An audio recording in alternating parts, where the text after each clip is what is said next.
Well, good evening, everybody. I'm Jacob Daniel. This is the Daniel 3 podcast. So thanks for those of you who are tuning in live, or if you're watching afterwards on a recording, thank you for watching as well.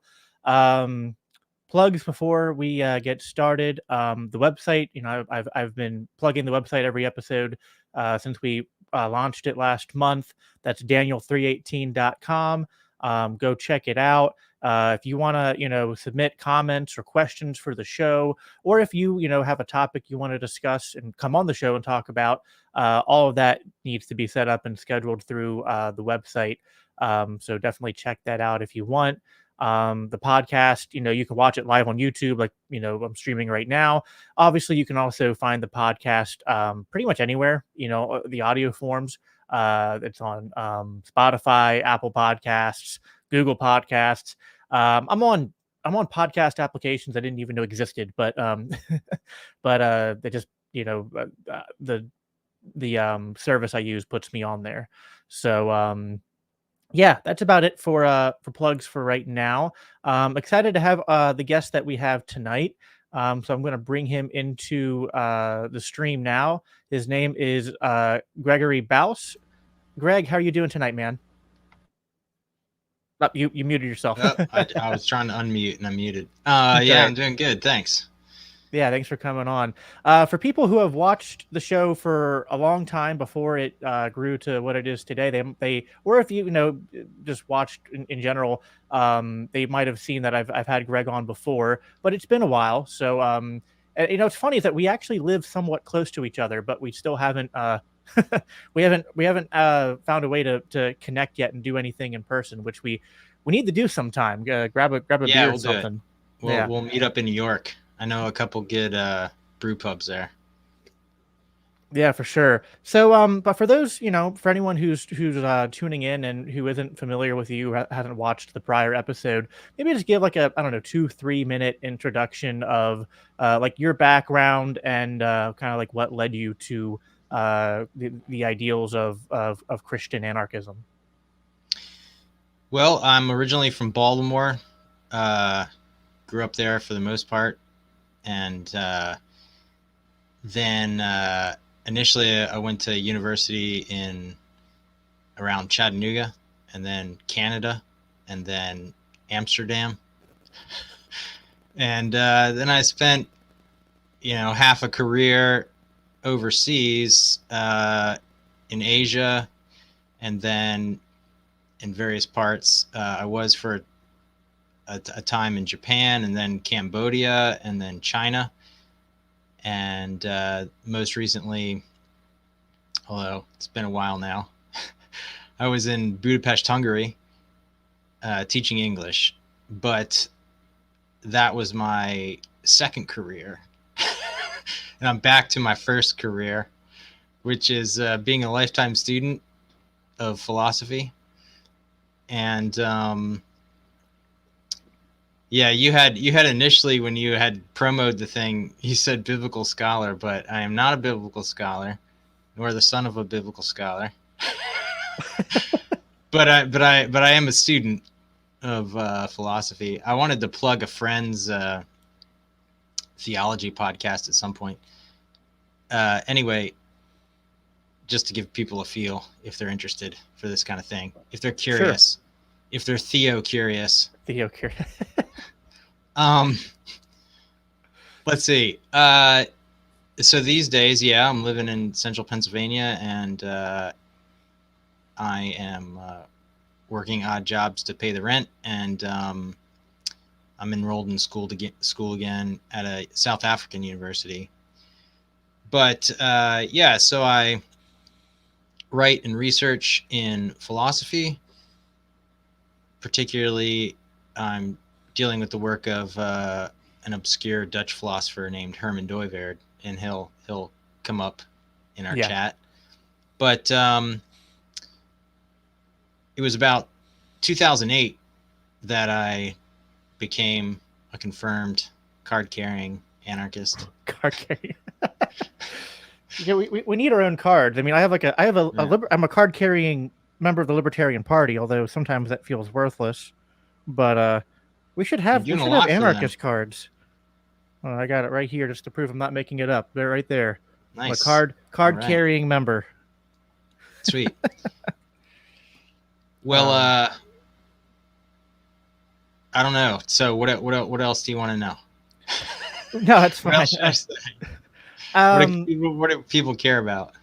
Well, I always like to ask my guests, like what was, maybe one or two pivotal moments or arguments or just, things that kind of led them to, embracing anarchism. I know you kind of went into this in the last podcast too, but, maybe Yeah, just sure. kind of like the Reader's Digest version of it. Yeah. Well, I had always had something of a classical liberal perspective, but it was when I began to study economics around 2006-ish, while I was in grad school the first time. And that led me, into Austrian perspectives and into Murray Rothbard. So that was that. But, there was this lecture series with the Mises Institute by Roderick Long, who's a philosophy professor at Auburn University, I think. And this is several years back now, over 10 years ago, that he did this series, maybe more, maybe almost 20 years. Anyway, it's called The Foundations of Libertarian Ethics. The original audio is still available on Mises, on Mises.org, but the videos sort of disappeared. But Carrie Baldwin, our mutual friend, re-uploaded them to her channel. So check out Carrie Baldwin or Mere Liberty, whatever it's called. I think it's under her name, Carrie Baldwin, YouTube channel. And or just search for Roderick Long Foundations Libertarian Ethics lecture series. So the 10th in that series, it was 10 lecture series. The 10th one, he talked about an anarchist legal order, and he gave a Lockean critique of Locke. And he basically set up Locke's objections to or reasons for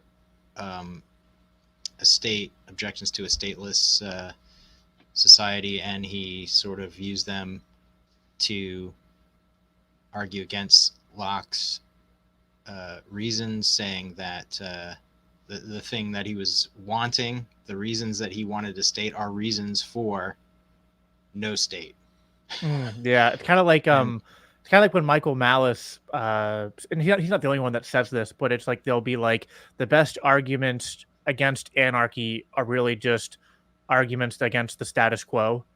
It's kind of like in that same vein. Like when people go, but warlords would take over. It's like, well, what do you think we have now? It's just one common objection. Yeah, if you don't want warlords, then you don't want the state. Right. So anyway, that's definitely worth checking out, the whole series, but especially that last one.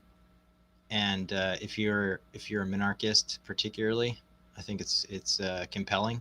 At least if you're a minarchist for the reasons that I was one, which were Lockean. Yeah, it's interesting. Like, I don't know if it's possible. I'd imagine it's possible, but I don't really know of anyone who fits this. But I don't know anyone who went straight from like a regular, like plain Jane duopoly statist to anarchist. Seems like everyone has to make at least some kind of brief pit stop at minarchy. But I mean, I guess it's possible. But it's always it makes kind of like act like when you're trying to reach people and engage in any kind of politically minded activism to change people's minds. It's kind of weird because like when you're doing Christian evangelism, the goal isn't to get them from being a sinner to being a half sinner or a minimal sinner, and then to embrace Christ. You're trying to get them to come to Christ and repent. But when you're trying to get people to come to like the principles of like anarchism, especially like Austrian libertarianism, it's like you almost have to first like teach them some economics, get them to at least get to that minarchist position first, and then you can push them over the edge. Well, if that's a tendency, just like perhaps it's a tendency for people to adopt some kind of bogus form of Christianity before they become reformed, then I don't think that's necessary. So anyway, in talking to people about these ideas, I don't adopt any kind of like halfway um, strategy, but Hmm. but I think as tendencies go, I think you're right. Just because it's hard to all at once give up our prior assumptions, Right. but um, yeah, Yeah, no, that makes sense. You talked about, so like, I forget the exact phrase you used. We're talking about the Lockean critique, yeah, but you said it was something order, and that kind of gets into what we were wanting to talk about tonight. Kind of like these themes. There's often this conflation of anarchism and chaos, and then the state is inherently some kind of agent of order and authority. And unfortunately, we see a lot of libertarians and anarchists, both Christian and non-Christian, but we've also seen this a lot within specifically like Christian libertarianism, who when they become libertarian, they tend to just they almost embrace, whether they would say this, like whether or not they would actually like explicitly say that they're embracing this. I kind of think they are. They're embracing more of a lawlessness form of anarchism and libertarianism, which I've never been a big fan of. And then when I met like you and Kerry Baldwin and people at LCI and stuff, it kind of that was like where I kind of like nestled in and found my sort of like helped me to kind of like bridge the gap between like theology and political theory, because I'd always felt like um authority and governance don't have to be intrinsically tied to statism.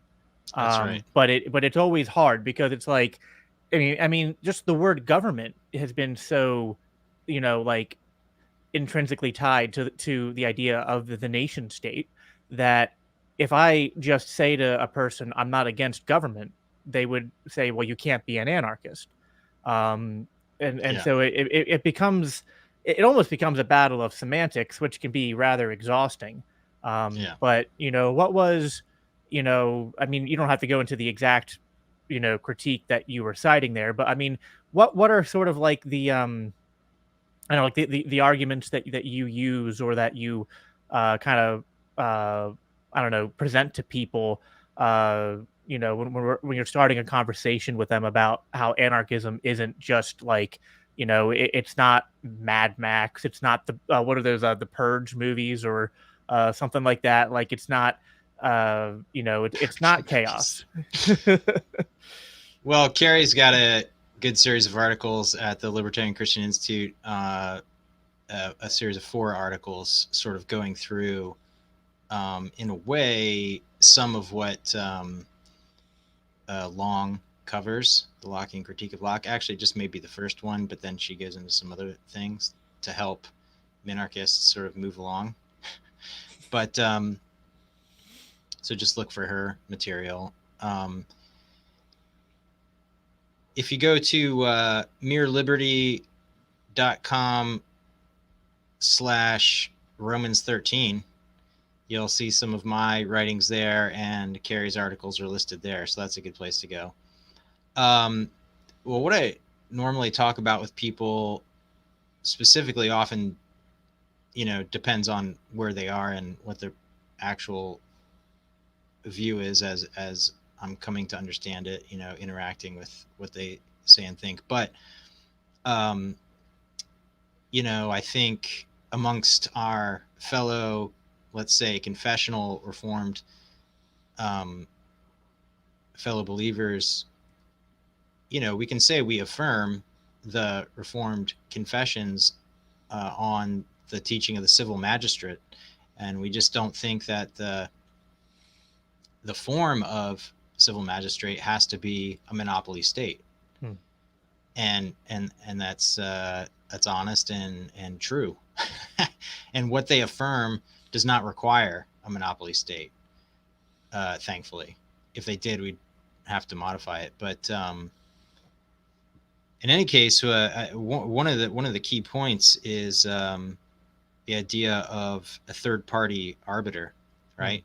Yeah. So one of the principles of adjudicating disputes is that no one should be a judge in their own case. And if you have a monopoly adjudicator, which is what the state claims in terms of its own power or position or jurisdiction or monopoly or whatever, then you have a conflict of fundamental justice. There's some Latin term for it, but whatever. It's a major issue, and statism conflicts with that. So it inherently conflicts with the principles of civil justice. So that's a great point to bring up, that no one has a coherent answer for, that leaves the state in a position of being justifiable. But yeah, so I guess our topic tonight being sphere sovereignty, occasionally I'll bring that up. That is like some of the things that we've been talking about.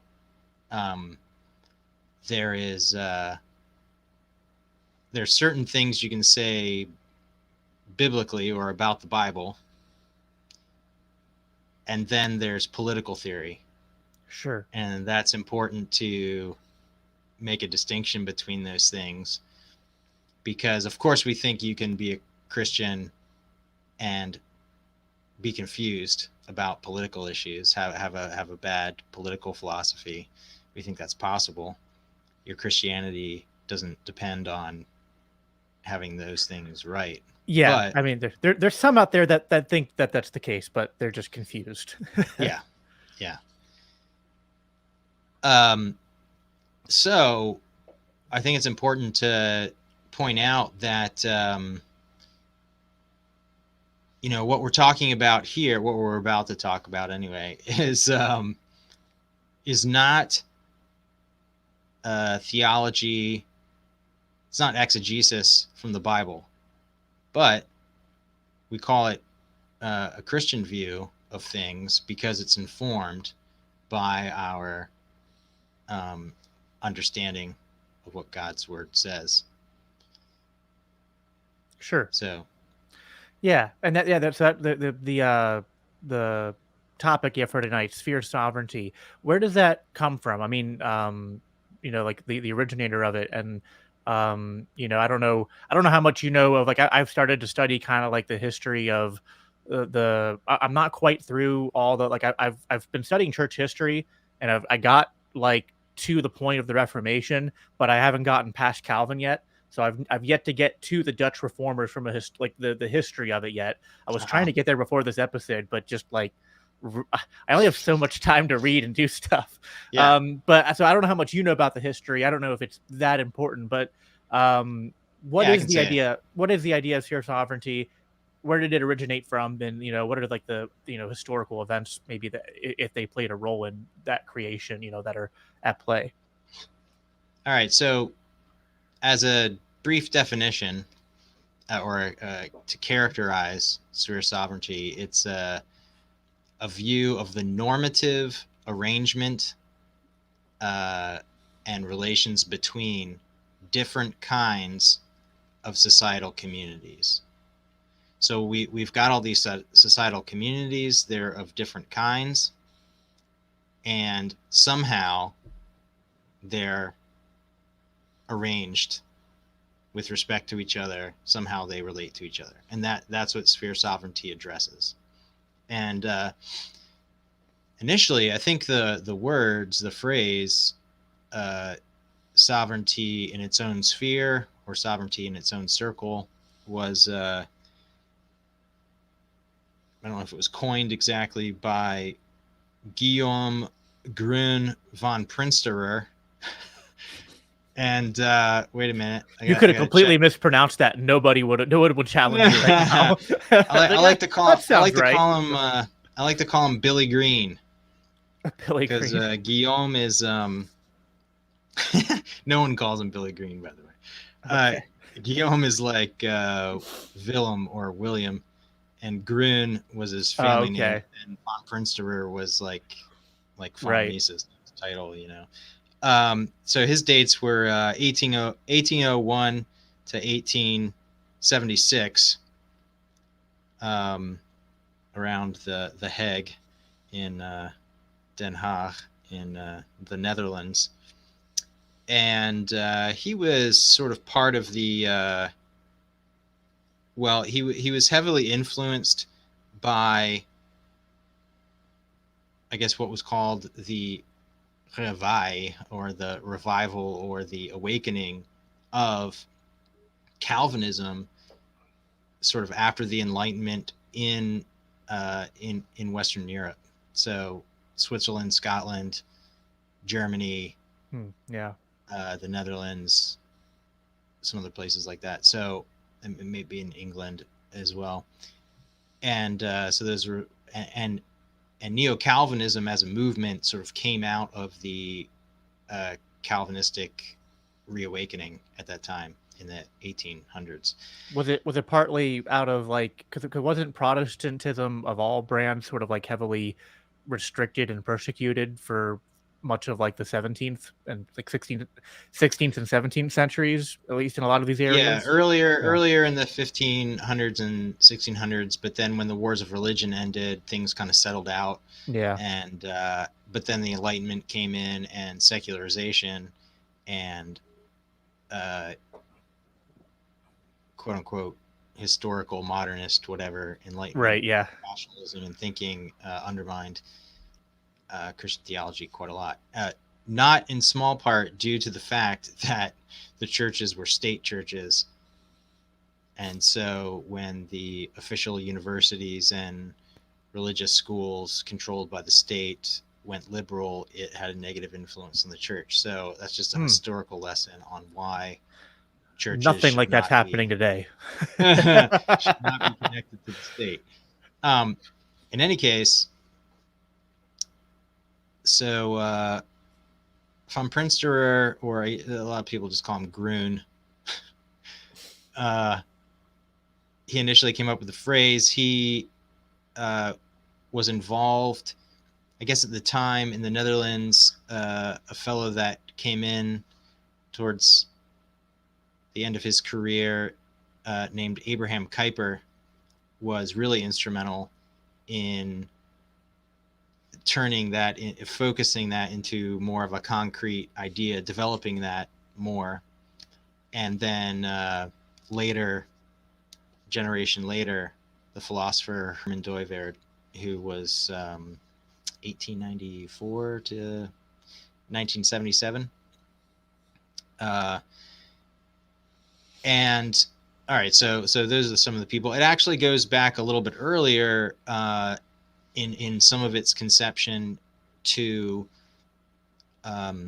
Johannes Althusius. Let me try to remember his dates. Although he had largely, his work, Politica, had largely been forgotten until it was revived by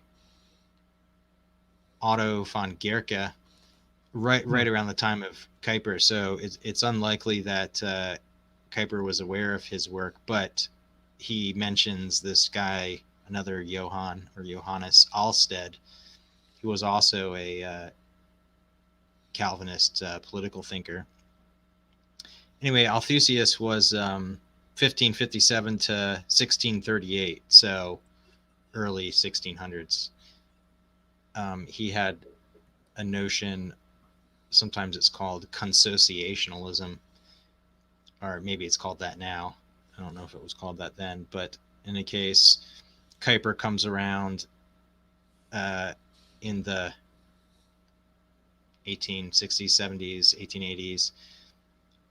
He died in 1920, and he really started to develop the notion of sphere sovereignty as societal communities, and the way they're arranged, how they relate to each other, particularly with respect to the state, non-state communities in relation to the state. And that was the basis of the idea. Was in the Reformation, you had this question during the medieval period, basically up to that time, the Roman Church was claiming temporal power. All right. So the Roman Catholic Church said the papacy, Right. or the Roman Church had power of the sword. And when the Reformation came in, let's say from at least the 1520s into the 1550s and so on, particularly Calvinist Reformed thinkers wanted to if the monopoly, so to speak, the religious monopoly of the Roman Church was broken, and the state kind of stepped in to fill the power vacuum, they were trying to make room again for the church and non-state communities.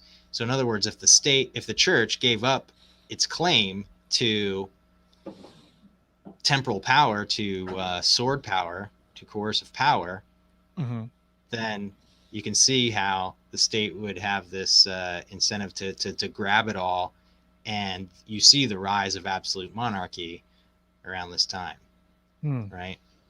So initially, the Reformed thinkers were trying to, you see this reaction against monarchical absolutism, absolute monarchy, right? Right. So that's sort of that's what gets it going. And particularly because you have, say, Roman Catholic princes or kings or whatever persecuting Calvinist Christians in different, particularly France and other places. It was a little iffy with the Lutherans there in parts of Germany and so on. But yeah, so it begins with this idea of what we would call now in some ways separation of church and state, although it was articulated somewhat differently then because they also had civilly established churches. So we see this idea of getting more refined. But they, were wanting to limit the power of the government to be able to resist tyranny. So it sort of begins in that kind of way. And then in the rise of modernism, there's sort of this historical consciousness about the development of pluriformity, multiple different kinds of societal communities, right? So in the medieval times, you had sort of this idea of the three estates, whatever it was. You had the nobles, the nobility, the bishops in the church, and the commoners.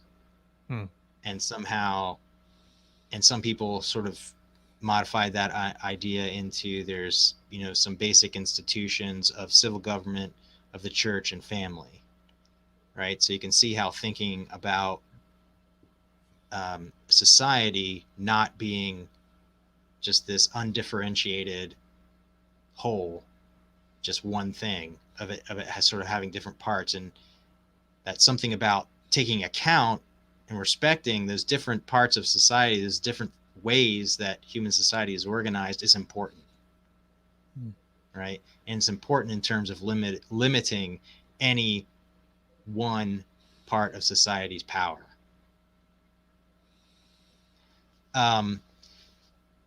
Think of it in terms of something like division of labor. Yeah, I was going to make that comparison. I was going to say it kind of sounds like division of labor within authority structures. Human communal life. Yeah. Human communal life. One thing I think we can point listeners to is the statement, what is Reformed anarchism? The Reformed there refers to Reformed Christianity. although if it has a sort of side implication for reforming anarchism, that's okay too. But anyway, if you go to tinyurl.com, tinyurl.com/refo anarchism, REFO anarchism, you should find the document there. And that has three basic parts. We're talking about, from our perspective, what is culture, what is society, and then what is civil governance. And as far as, I don't know, so maybe we could start breaking down the basic points of sphere sovereignty. Yeah, so you've explained it. That makes a lot of sense. The historical context of what was playing into all of this. So yeah, maybe we can start breaking down, I guess, like the finer points of it, and like where, what they're like. I know we're not like doing a deep exegesis here, but what parts of scripture are informing the different points. Well, let me, before I bring in some different scriptures that might lend itself to an understanding. Well, let me see. That would be the best way. Well, okay, let me start with this. One thing that, as I remember, Kuyper, at least, Doiverd brought into the discussion was that in creation, right, God makes different kinds of things, each according to their own kind. So that phrase from Genesis and the basic narrative of what we see God doing in creating the world is creating things different from each other. And that basic diversity in creation is crucial also to human life, right? So it's not just a diversity in the quote unquote natural order, but that human life was to develop and be fruitful according to a variety. Kuyper has this great article. I forget the exact dates. Let me see if I can remember the title. Something like he in translation, he uses the word uniformity, and it's something like the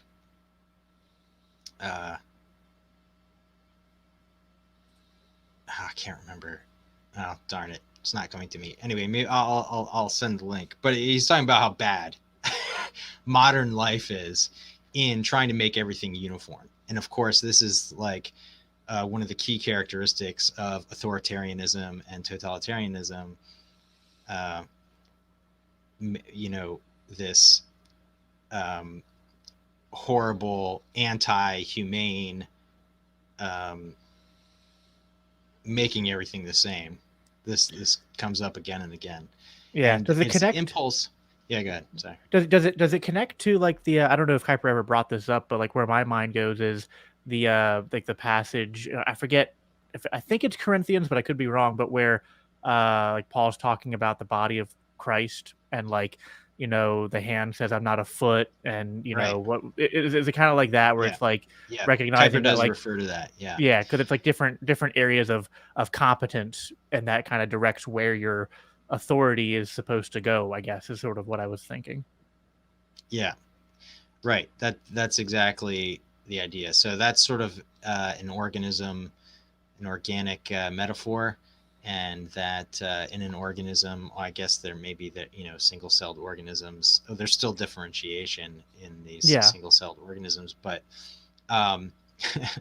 with this development of complexity, we have different parts doing different functions, and that's the picture of the world that we get, and how important that, how respecting that diversity, that variety, is important to understanding human life and human communal life. So there are, I don't know, let me think, maybe the first two sections under society from the what is Reformed Anarchism, if I sort of like read that out and then explicate it a little bit. Sure. That might be a way into it. Okay, so tinyurl.com/refoanarchism, section 2 or part 2, we have under A. So it was what is society? We've already discussed what is culture. We can touch on that maybe if that comes into it. But in any case, A is neither individualistic nor collectivistic. Society is not a single whole, right? And this is really key, because normally because it's like this collective noun, we just sort of think of it as one thing. But this is fundamental to understanding our perspective on ultimately our opposition to monopoly on civil governance. But society itself is not a single whole. Rather, by society, we mean the numerous individual and communal relations of several varieties. There are inter-individual relations, right? Communal relations, and intercommunal relations. So if you think about an individualistic, not individualism in terms of methodological individualism, but an individualistic view of society, right? The basic idea is there's just individuals. And maybe if they're atomists or some sort of extreme version, they think groups are illusory, right? They're just, communities are illusory. They're just aggregates of individuals. With collectivism, it's sort of the reverse, right? And you see this in some early Greek thought and totalitarians and collectivists of all kinds of sort of, continue this idea that there's just the group, and then, people are only what they are in relation to this whole, and the whole is greater than its parts, this kind of thing. But you need a both end perspective, right? Not in terms of both individualism and collectivism, but both individuals and groups. Yeah. And they're both real. So you have inter-individual relations, communal relations, and intercommunal relations. While only individuals act, neither society nor any communal relation can be properly reduced to only inter-individual relations. So this is a denial of individualistic view of society. It's not just individuals. Communities and other groups are real, right? So families are actually a thing. It's not an illusion. It's not when a husband and wife, their marriage, and either by natural birth or adoption or whatever, and there's children, this family unit is actually a thing, and its difference from other things needs to be understood and respected for society to operate, just as one example. An individual is never a mere part of a given community of which they are a member. Communal relations differ from inter-individual relations in being comparatively more enduring and involving authority arrangements, right? So that idea is, for example, in a family, let's say a child dies, or the mother or the husband or wife dies, the mother or father dies, they're still a family.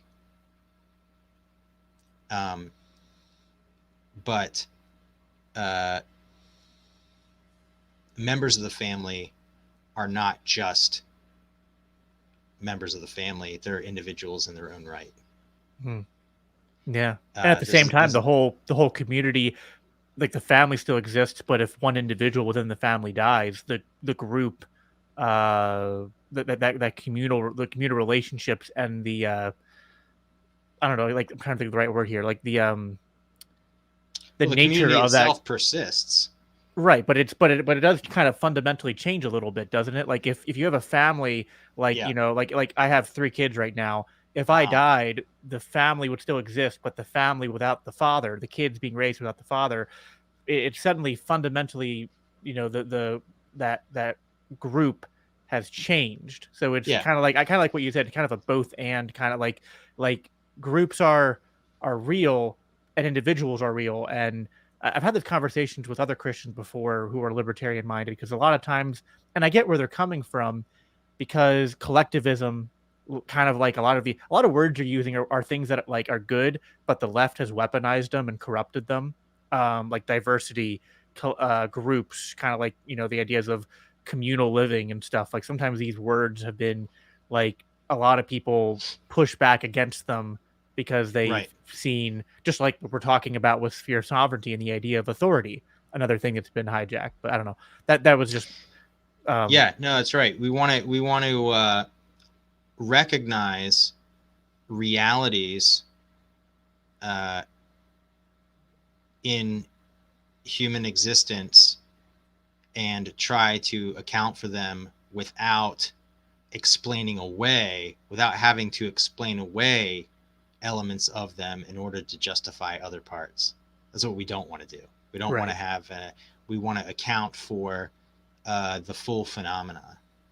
Yeah. So, um, in any case, we're just touching on how inter-individual relations differ from a communal relation. And one of the differences is um, that communal relations can be relatively more enduring and than the individuals, and there's a authority structure. So between you and me, we would say we have an inter-individual relation, let's say for this podcast, and uh, we're operating basically as equals in the exchange, right? In some ways, there's different functions in this particular relation. You're the host, I'm the guest. In some ways, there's it's like it's your podcast, right?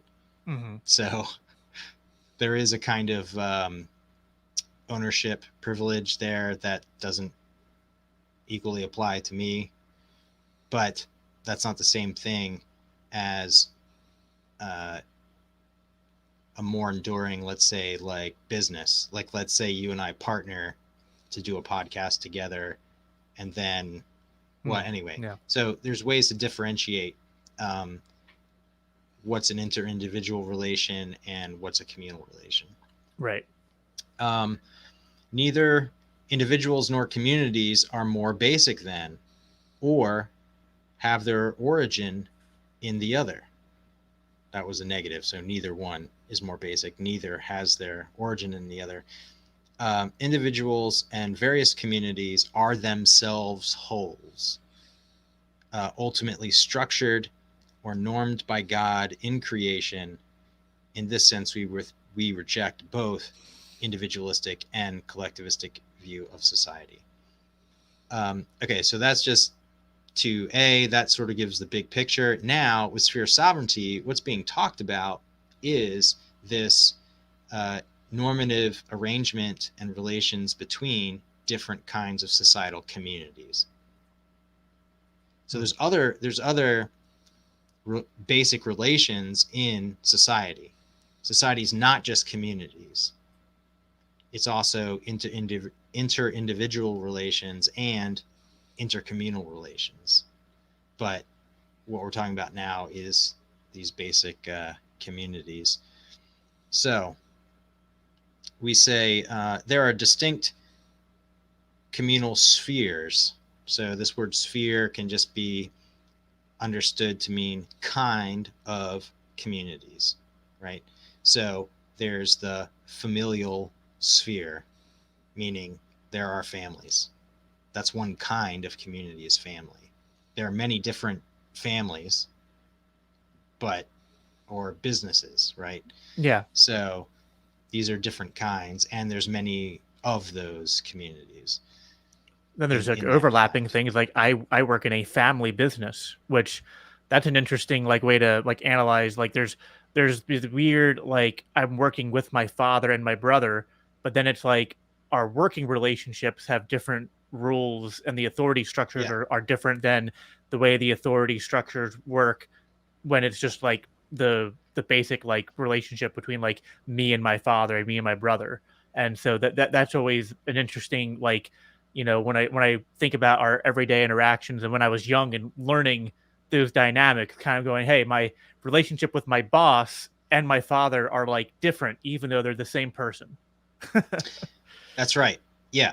So as the same person, the uh, communal relation, at least normatively, right now, like he might.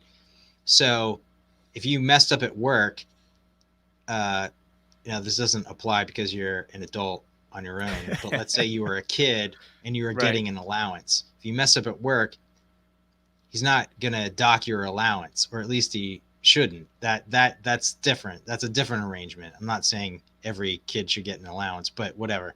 I'm just something as an example. Your pay at work maybe gets docked, right? Yeah. So this is an example of saying where the lines are in terms of the structurally different relationship. And these are normative in the sense of shoulds, right? So we think these are ways of analyzing how are these things put together and what sort of proper structure goes along with what they inherently are. Okay, so where were we? Okay, so we're just saying they're distinct kinds of communities. Each kind of community is distinguished from other kinds by its own intrinsic nature, differently characterized in its organization and purpose, right? So the purpose of a family business is not for a parent to raise their children. Yeah. The purpose of the business is to do business. Yeah. And that's different than the purpose, the internal organization. It's different than the intrinsic nature of the family. Governed. Okay, let me back up. Each kind of community is distinguished from other kinds by its own intrinsic nature, differently characterized in its organization and purpose, governed by its own God-given norms. For example, there are familial or ecclesial faith, or political civil, or commercial, or social, or charitable, or medical, or educational, or aesthetic arts kinds of communities, among others. So we're just listing some different varieties to give examples of the kind of differences we're talking about. These are not, can't be reduced to each other. They're not the same kind of community. Right. No single kind of community properly encompasses or regulates all the others, right? So according to those differences and how their intrinsic nature and how they're organized and their purposes and all that kind of thing, you don't have one kind of community that encompasses all the others. So Right. if you think about a Venn diagram, you're not going to draw a big circle and all the other circles in it. And particularly, obviously, you're not going to draw the state, although this is the statist conception, the collectivistic conception of society. Right. How is it arranged graphically in their minds? You have this big circle and every other kind of community is just inside it. And that's the thing. Yeah. And we're denying that model. We're saying that model is flawed. Yeah. I mean, my when I was in middle school and I got into a fight, the vice principal told my dad, "When your son is here in our school, he's our child, not yours." Which is Crazy. yeah, which is like no, it's like you don't have that kind of a, like you have authority over me insofar as like you're my principal and my teacher. So like what I do in school and on your private property, yes, you have a certain control over that, but you don't have the kind of authority over me that my parents have over me. So to call me your child when I'm on premises is completely in error. Yeah, that's a clear authoritarian, collectivistic, or whatever, reductionistic maybe.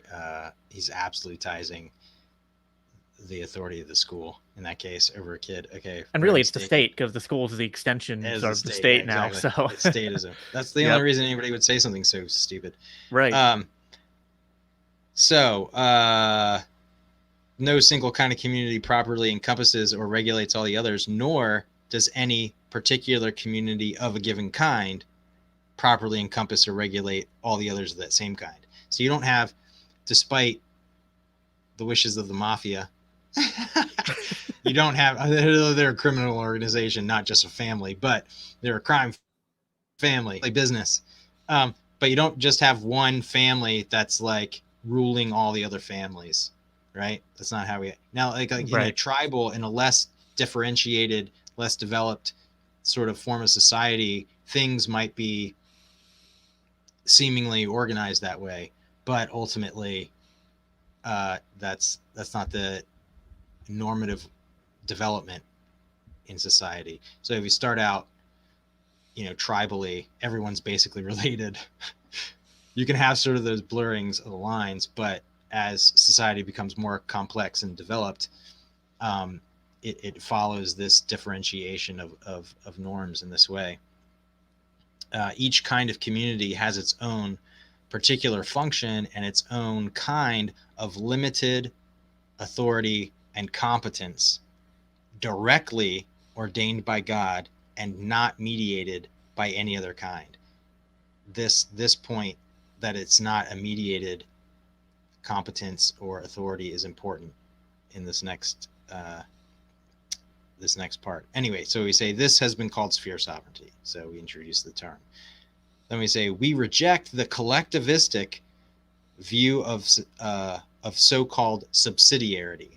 Now, subsidiarity, sometimes even Althusius's views were referred to as subsidiarity, while the Catholics also, aren't the Roman Catholics, adopted that phrase. As it's developed in a collectivistic sense, it's very problematic. So we're distinguishing that view and saying you can't associate sphere sovereignty and subsidiarity according to this collectivistic idea of it, in which, while seeking to be bottom up, affirming that the lowest level of organization has original jurisdiction, nevertheless subsumes all societal communities as so-called mediating institutions, right? If you've read any of these Catholic conservatives, like on First Things, they really like this phrase, mediating institutions between the individual and the state. And this is a flawed notion.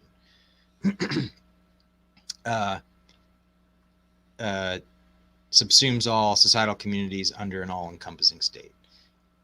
So some people have this idea, basically, that there's a hierarchy. Right.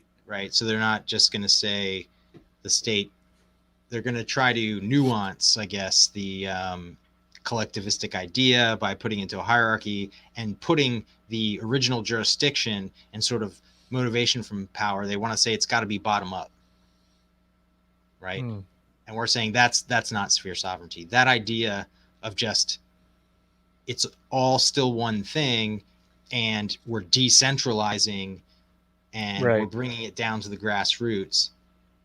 That's the best they have to offer, and we're saying no, we have a different conception than that, because that's still collectivistic, and we're rejecting that. Sure. So that was the 2 points from. Hope that wasn't too much good. for anybody. No, it was good. I kind of like bullet pointed here in 4 points. So let me try to summarize. Sure.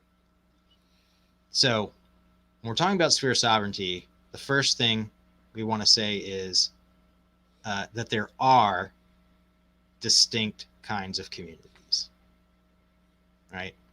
So that differentiates us from an individualistic view because we believe communities are real.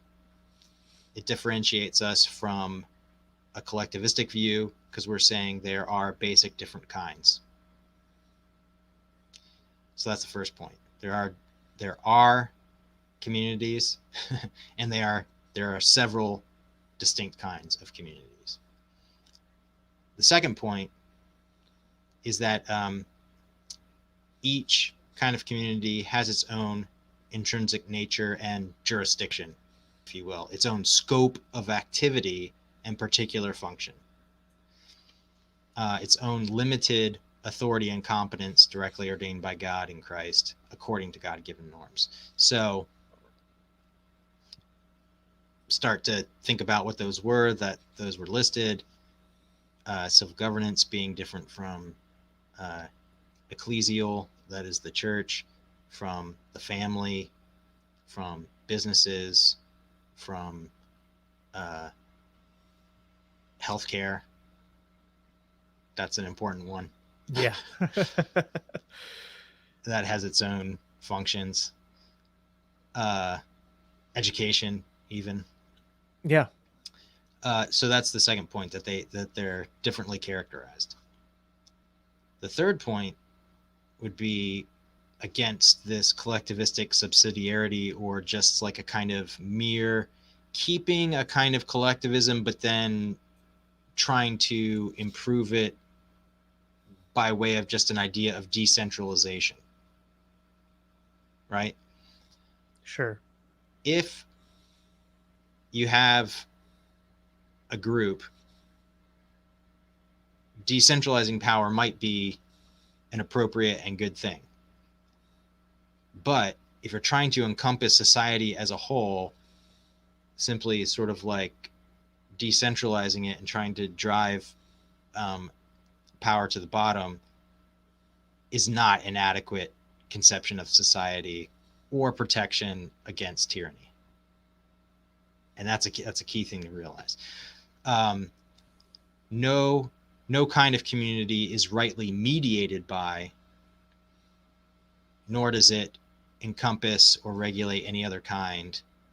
It's not a hierarchy, although there might be a hierarchy, a particular authority arrangement in some community. The communities themselves, or the kinds of communities themselves, are not hierarchically arranged. Right. I mean, like, to put it in my own words, and kind of your words too, it's like, it's not a pyramid. It's literally like what you use. It's the Venn diagrams that are, there are overlaps at times, but they're not just all within one pyramid that's going down, so to speak. An overlap might be in terms of, let's say, individuals and families or households in a church, right? Yeah. So your membership in the church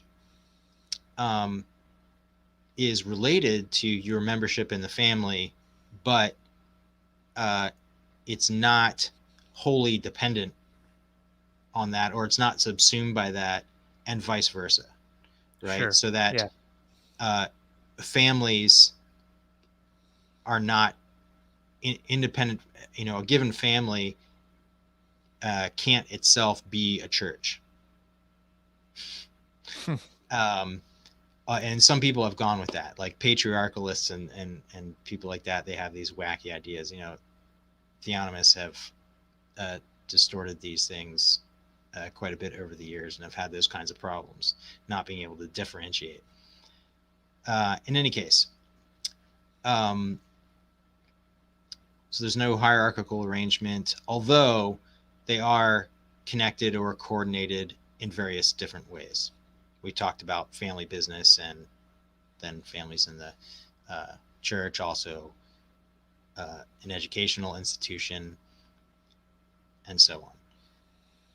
So the last part is, no particular community of any given kind encompasses or regulates others of its own kind. So no mafia family. Right. Yeah. So those are the 4 points. There are communities, and there's different kinds. Second, each has its own intrinsic nature that's different. They're not hierarchically arranged, and within any given kind, there's no single one that encompasses them all. And of course, when we come to the issue of civil governance, this is what the state is doing. Mm-hmm.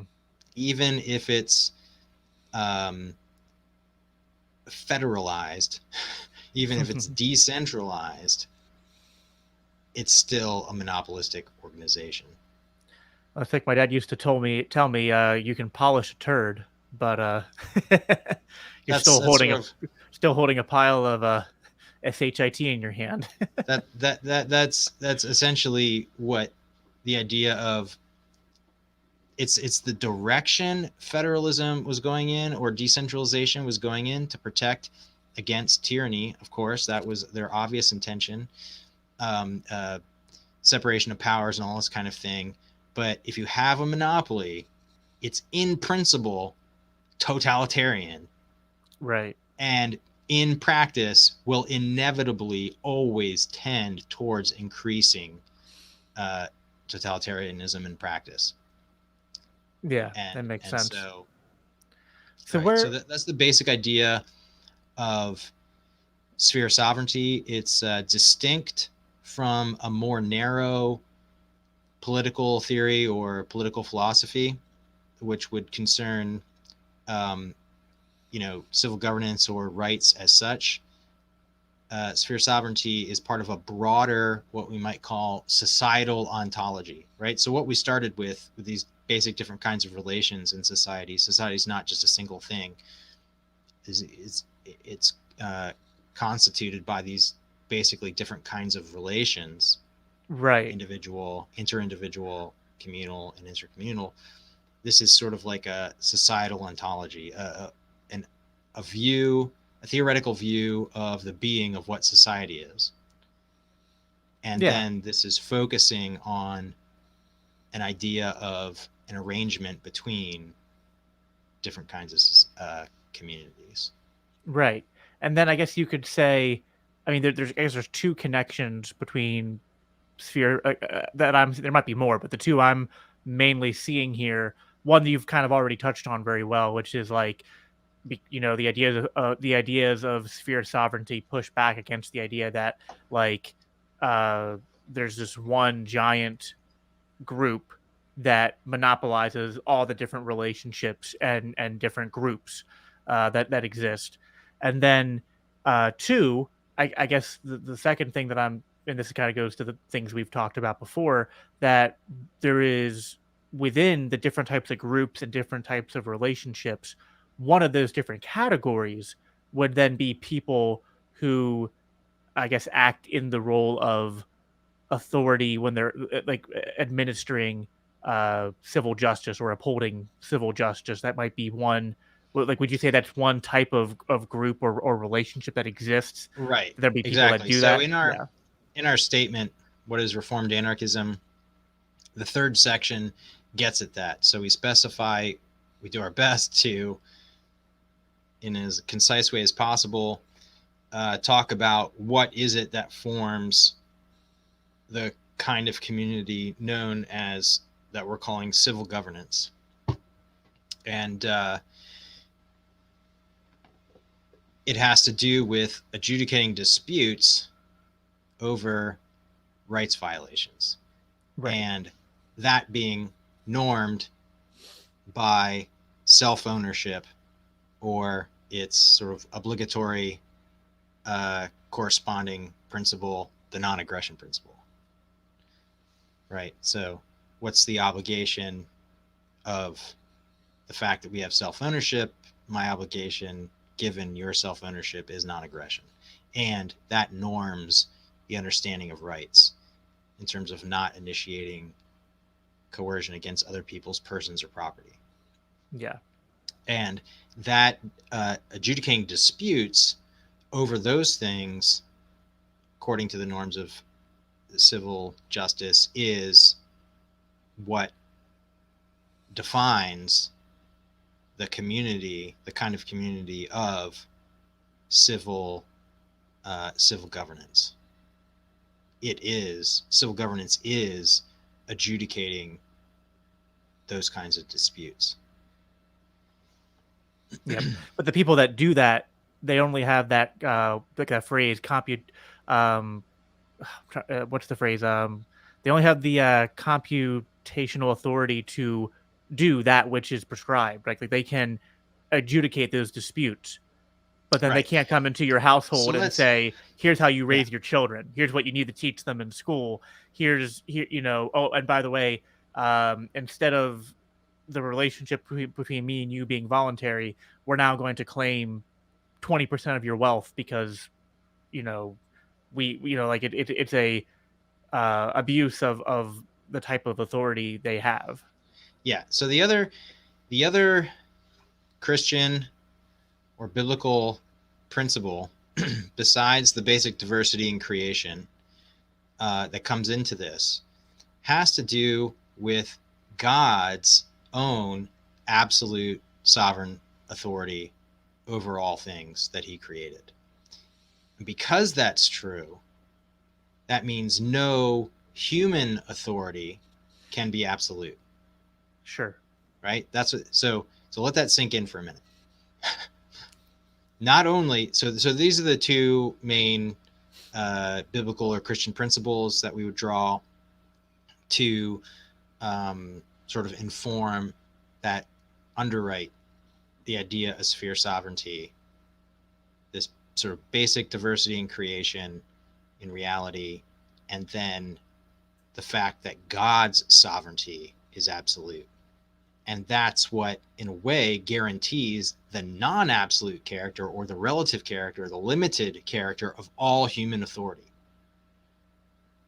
And that undermines the idea of the state completely. It is a pagan notion. The state cannot be a Christian notion because it is claimed in its essence, in what it is. This idea of the monopoly is totalistic, is absolute, and is a rival to God's only, his soul. Only God has absolute authority, absolute sovereignty. It's pretty much what God said in First Samuel 8.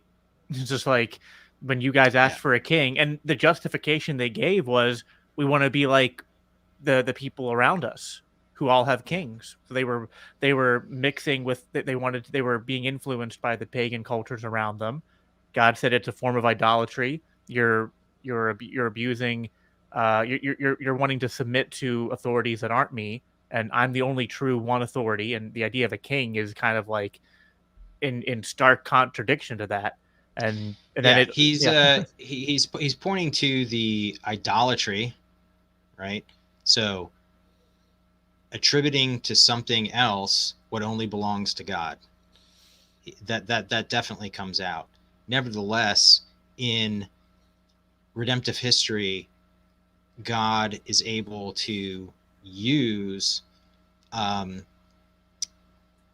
he still limits in instituting the monarchy in Old Covenant theocratic Israel, right? It's under a different covenant, so that's important to recognize.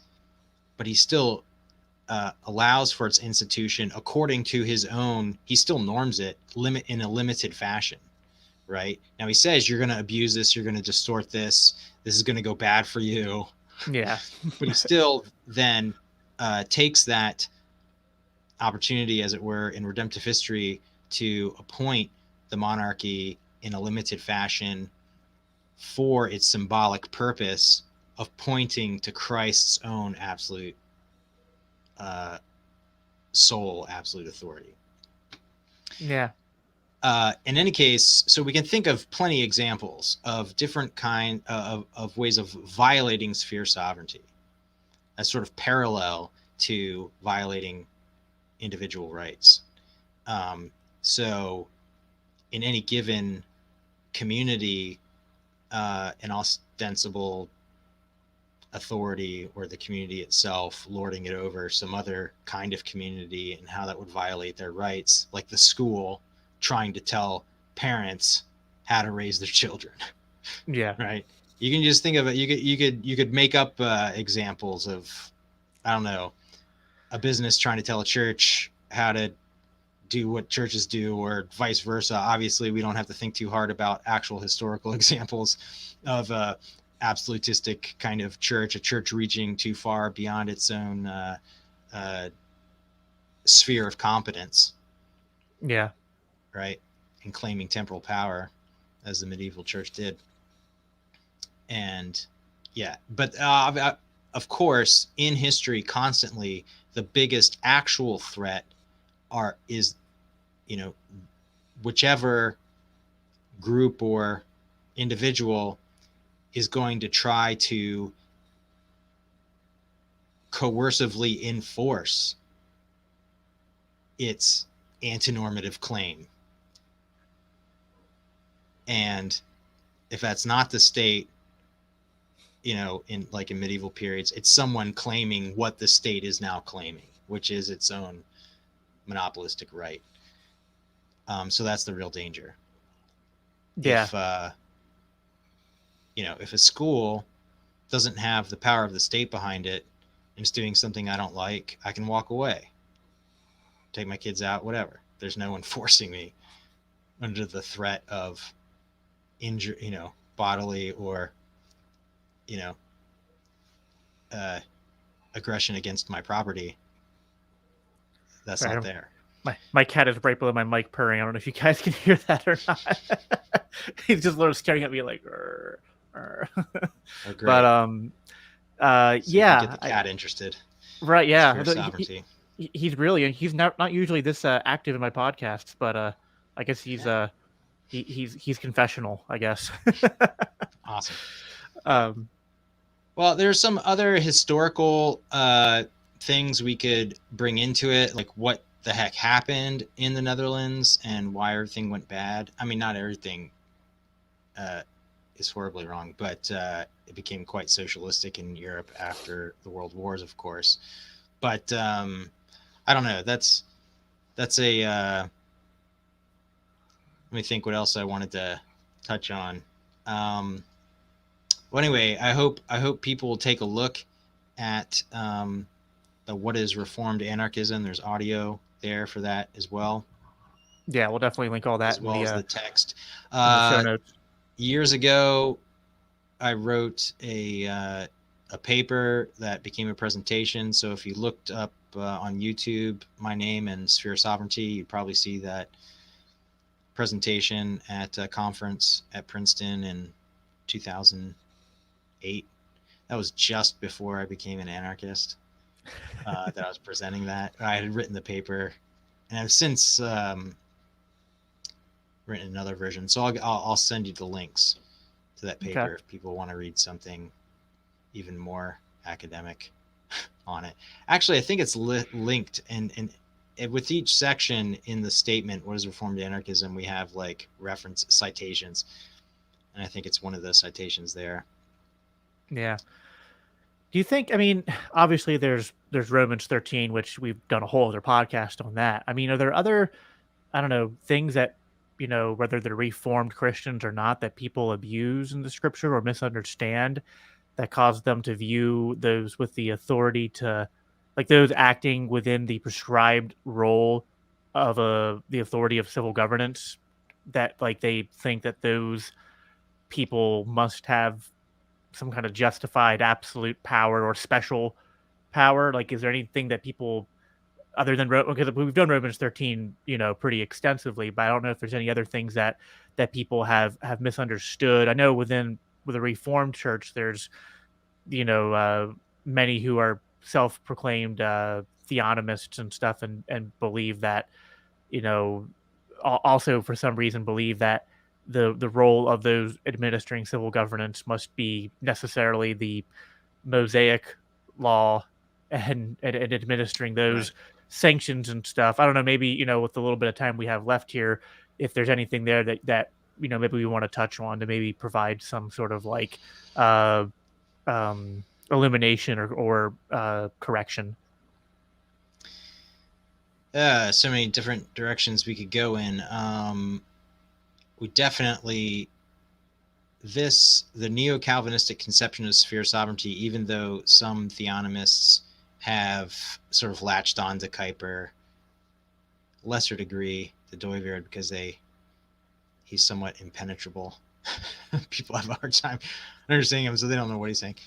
Bahnsen was anti-Dooyeweerd, so I guess that was enough to put them off of it. But somehow they think they can get away with co-opting Kuiper, and that's criminal because his ideas are not compatible with their view. You know, he was a Amil, basically anti-theonomist, like the rest of the earlier reformers, which they completely wash over. They don't understand the distinctions. But anyway, so there's a lot to be said about that. Why anything smacking of post-millennialism or soft theonomy is garbage. Let me think. And in terms of what people will, the tendency of people to that leads to a mistaken notion or abuse. You know, I think there's nothing unique about Christians as fallen human beings in that respect. Sure. Yeah. The most atheistic, professing to be democratic and espousing equality organizations are rife with Oh yeah, for sure. authoritarianism. It's not like abuse. Christians are. I definitely would never say Christians No. are especially drawn towards authoritarianism. It just seems to me like these ideas seem very self-evident. But then, I mean, there's even people, a lot of them kind of theonomists, but not even just theonomists, who even they completely misunderstand or misrepresent even like the type of authority that parents have over their children and other types of authority. Like, it's just the whole concept of authority is just, I think, really misunderstood by many Christians, Reformed and not, where they think authority is the right to sovereignly control or coerce people. Yeah. And just to mistreat people in other ways because there is a power differential. Yeah. And between parents and children, you know, that there is a legitimate authority. Yeah. And that is partly reflected in the objective situation of whatever, parents being adults and their offspring being children for a time anyway. And that dynamic, that arrangement can go wrong, and then it's natural for people to appeal to whatever is at hand to justify abuses. And so I think that's partially what happens. Yeah. Because if a Christian is recognizing God's authority and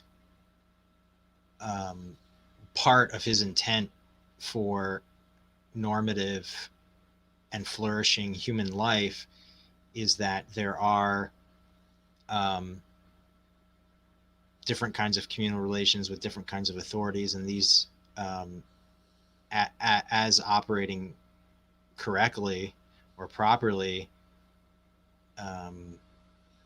should be respected and acknowledged, and that's the design, for example, in the family, then because we understand that that's part of reality, we're not trying to deny that aspect of the way God made the world, then when things go bad, we can just sort of use that as a way to perpetuate, you know, it's the worst kind of distortion possible, right? I mean, that you would use something good in itself to perpetuate something evil, to perpetuate the corruption of that very good thing, of that thing itself that is good. You're using that as an excuse to continue to perpetuate some kind of evil that's going on. It's like the worst. People are the worst. Yeah. That's why. That's why. Anyone who doesn't believe in inherent total corruption and depravity of mankind is utterly deluded. Yeah. Think on Yeah. that. Yeah. Really. Yeah. um. Yeah. Anyway. It's, I always love when, some of the irrational, like knee jerk reactions you get from people when you like, I'm a libertarian or I'm an anarchist. It's like, oh, well, you must believe that all men are saints. It's like, no, no, actually, quite Right. far from that. I This believe is almost the why we exact need a opposite. savior, people. This is what Right. Jesus came to save sinners. Amen. We'll have to Yeah. put some links to that in the. Yeah, the state cannot save you. But Oh that's the other goodness. error that theonomists make too, which is like, and this is I wanted to get your take on this. They feel like, so like some theonomists will kind of like agree with you on some form of limited government shouldn't be socialistic, shouldn't have like they'll a lot of them, like there's people like Gary North who are actually very educated on economics and stuff, very Yeah. good on free markets. But then where the line gets blurry for them is they think that those who are acting in the role of civil governance also have that uh authoritative competence to um uh trying to think. They have the authoritative competence to use that kind of power to Mhm. punish sin, not just like Yeah. any sin, not just Right. people who are breaking, like Well, violating okay. people's rights. Okay. This let me. This is a good place to plug my friend's podcast that I had mentioned earlier on, because to understand the proper covenantal reform distinctions between Old Covenant and New Covenant, right? That theonomists do not properly understand. Um, a What's sometimes called a reformed redemptive historical biblical theology, and in this sense, biblical theology doesn't mean just theology that's biblical, but it's a certain discipline within, like systematic theology relative to that. Um, it's called Upper Register. Okay. Uh, Charles Lee Irons, Lee, as his friends call him, goes by his middle name. And if you searched for it, it's on a number of aggregators. It's on Google Podcasts. It's not quite on Apple yet, so the ones that depend on that haven't picked it up. But it's on Amazon, Spotify, whatever. So Upper Register, Reformed Biblical Theology with Charles Lee Irons. That's really key. And I think I don't know how many episodes he's got out, maybe 6 or so. Down the road, I think he's going to be interacting maybe a little bit with some Neo-Calvinism. He and I have had quite an extensive private conversation about these things. If you see a YouTube video of me talking about Meredith Kline with relation between Klein and Herman Dooyeweerd on some other podcast, that's really inside baseball. I don't particularly recommend that one. No one will understand it. But anyway, so Lee and I have talked about these things relative to sphere sovereignty. He's fairly partial to it, I think. So in any case, we were talking about the misunderstandings of scriptural revelation and the difference between the Old Covenant and the way God organized the people of God in this national form under a civil government, and the difference between that and the New Covenant that does not have that same arrangement and is not obligated to those same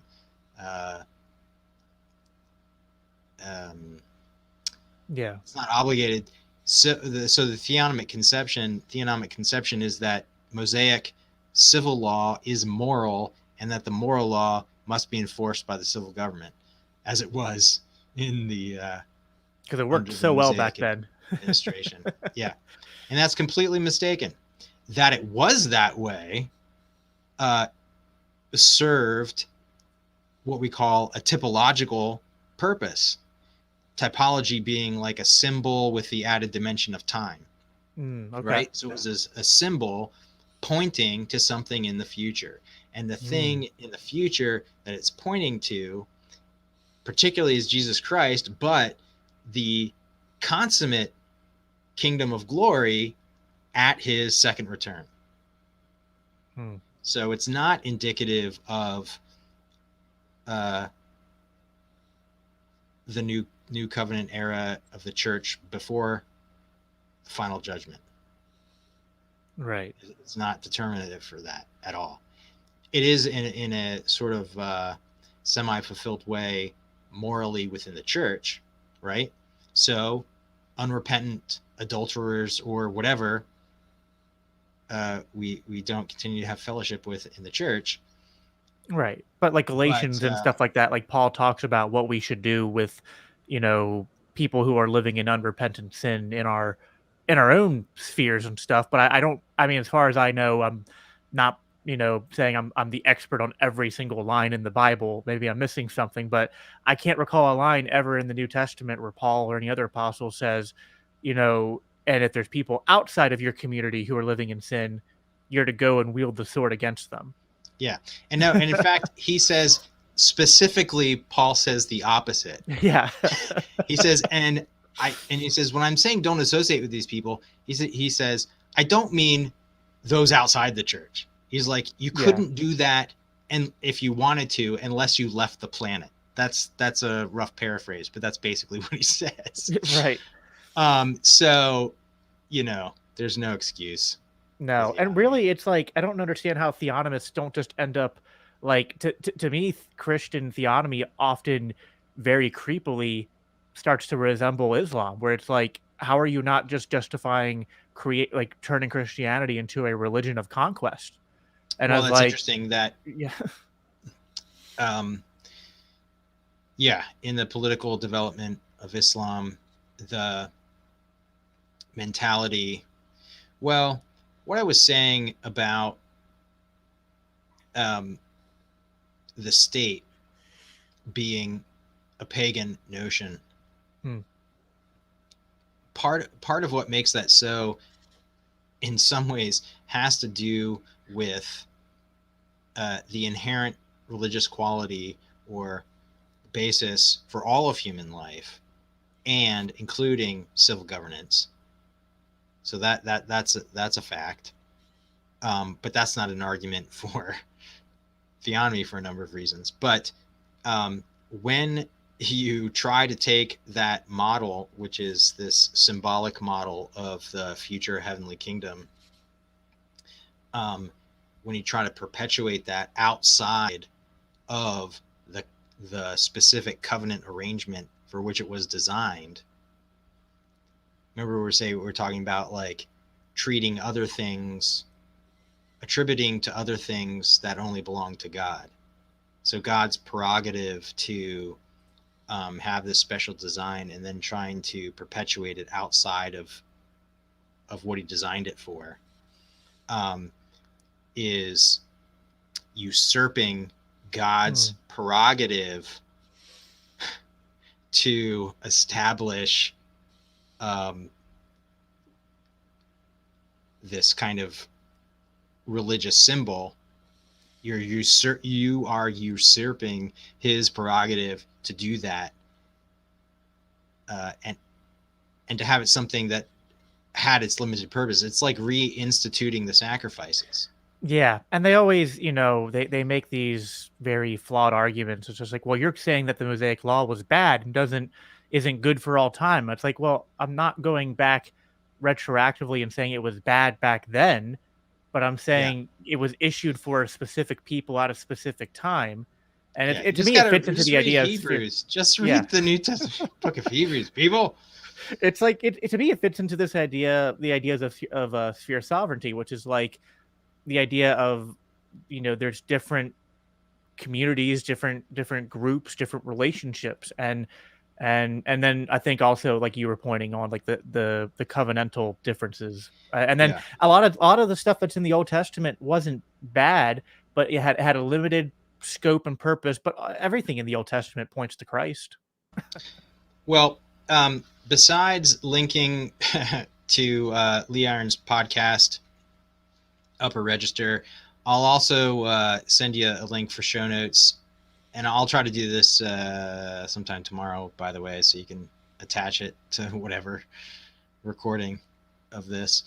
An article by Meredith Kline on theocracy. So he's kind of talking about the special function of theocracy. That might be a little too much inside baseball too, but whatever. It might stimulate some people's thinking about it. No, it's good. The more the better. Gives people, sometimes people are sometimes smarter than we give them credit for, and then sometimes they're dumber. So it just it cuts both ways. Well, when you're introduced to new ideas, even if you're academically inclined and can sort of get into the deep end of the pool, sometimes the more popular introductions are an easier entrance into that. Yeah. So anyway, Carrie had a good question here. We will end on this. How does sphere sovereignty play with the concept of spontaneous order? Thanks for the softball. Just kidding. Well, so in the what is Reformed Anarchism statement, we go on to connect it to other issues in society, in what is society. So when I was saying that sphere sovereignty relates to this broader societal ontology, as part of what I was saying, so let me I say it was a softball, but then I have to actually give it some thought to answer it. He choked. Okay, so, he choked in the moment. Yeah.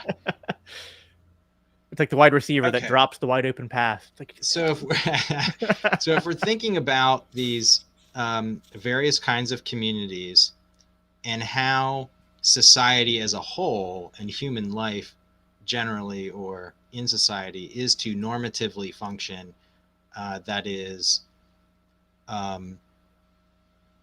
if a family is governed by parents, let's say, and let's say a corresponding idea of self-ownership for their own community, and a church has its own, or any other religious community has its own religious leaders, and they're sort of governed that way. If these different kinds of communities are not to improperly impinge on one another, what is it that makes the whole array of these different kinds of communities and different societal relations, how is it regulated? How does it function? And this is the genius of the insight into spontaneous order. We call it an emergent order. We think it's actually normed by God. So maybe spontaneous isn't exactly the right idea, but in any case, it's not something centrally planned. Right. And it's polycentric. Right. So we got a phrase here. Let me pull out a phrase.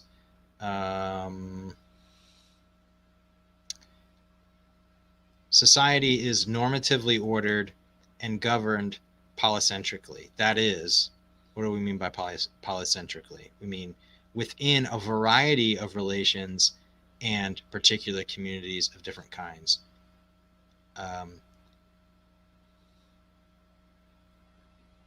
The broader polycentric societal complex, so that's what we're calling it, the whole mishmash, is coordinated emergently through the self-governance of each instance of the variety of relations in each particular community of the several distinct kinds. Now, you might be wondering, and this is according to God's normative design.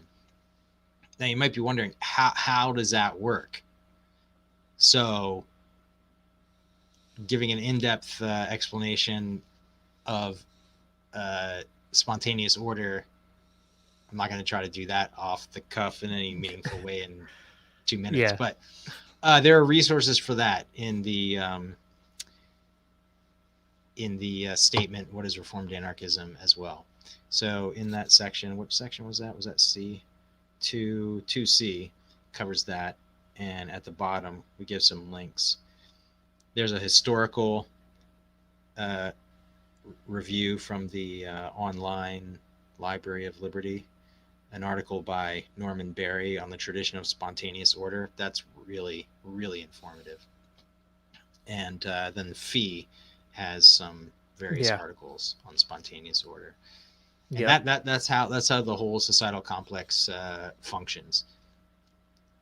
Not through it's through human action, but not through any specific human intent to govern the whole thing.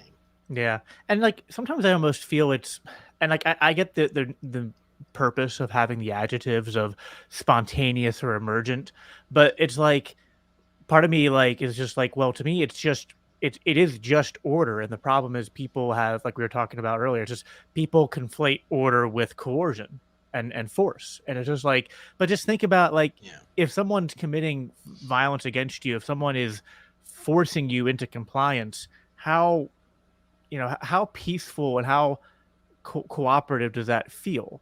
I mean, it's just like, to me, true order and true authority, they are like, I'm not saying they are, I'm trying to be careful not to like give off the wrong impression. I'm not saying that authority is something where it's like you're just, like parents go to their kids and like ask them, can you please clean your room? And they go, no. And then it's like, oh, shucks. Like, no, like, like authority does give you the, like gives you some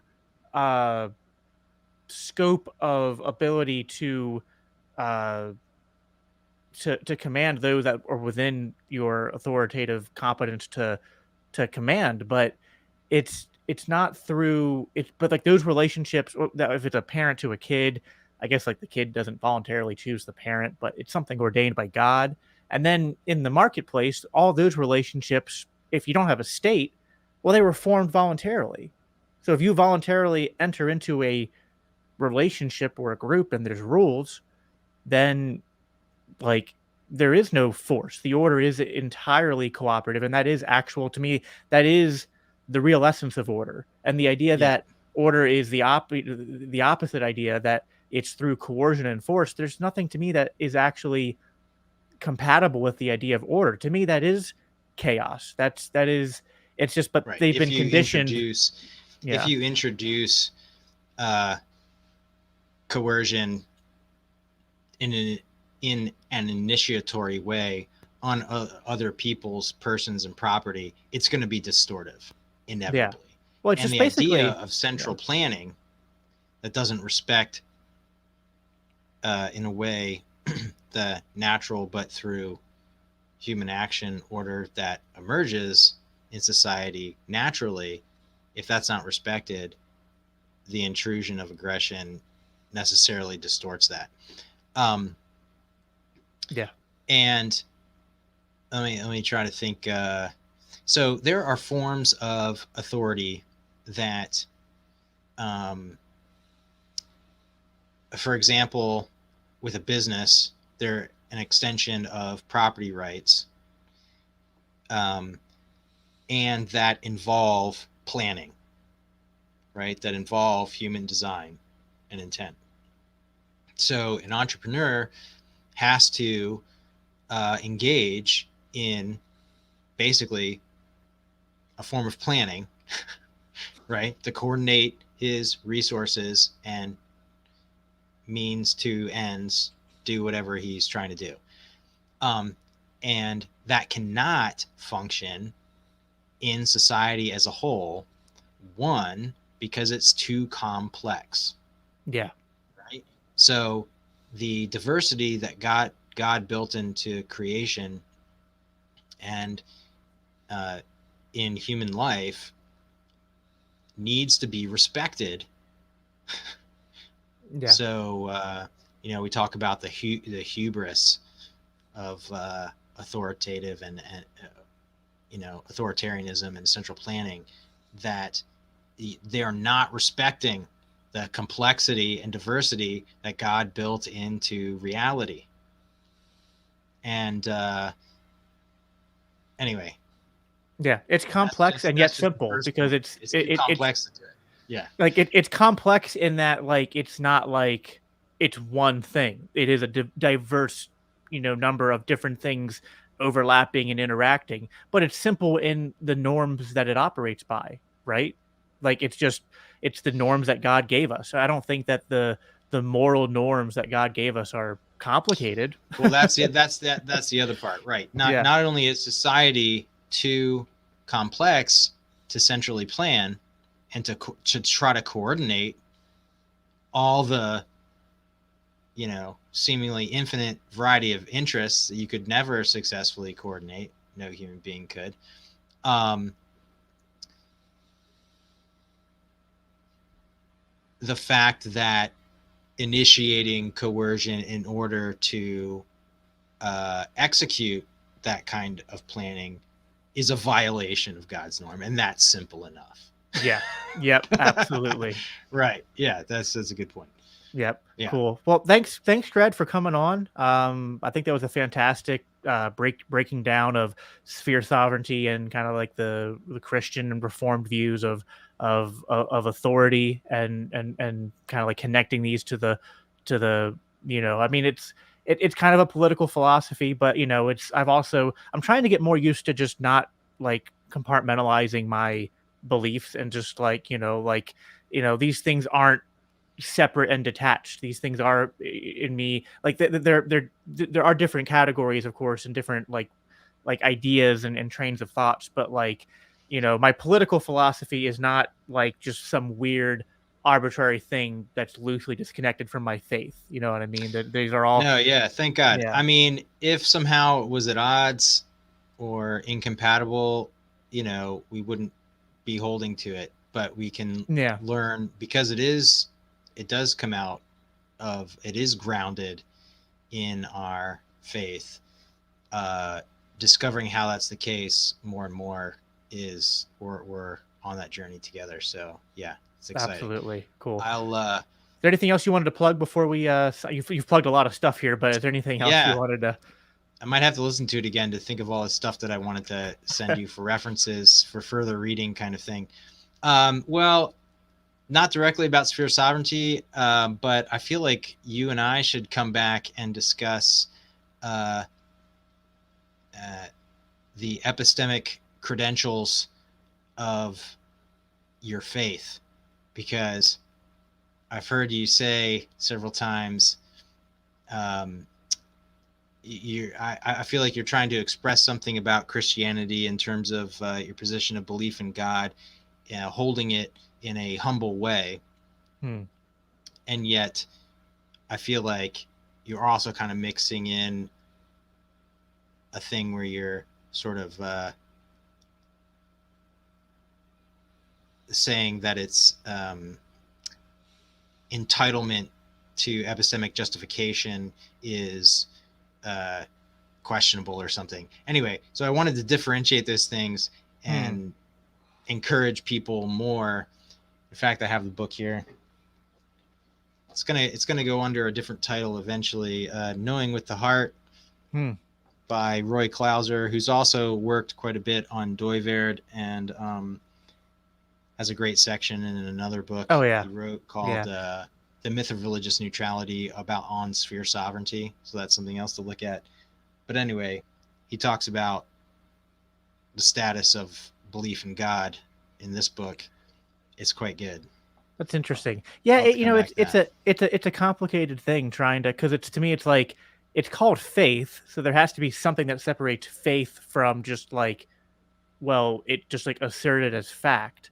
But I like the title of that book because it actually kind of correlates with like my experience, Yeah. which is like, it's kind of knowing with your heart, can you put it into words and put it out in a, I mean, I think I can make compelling arguments for why, like, I think the argument for God's existence and why, like, my experience is knowing God is real is not, it's not equatable in a, you can't translate it in a scientific sense where it's like, here's my hypothesis, I conducted this test and I came to this conclusion. It's more Okay. like this, it's, at least in my experience, it's more this You're like, you're on the right track. You're on the right yeah.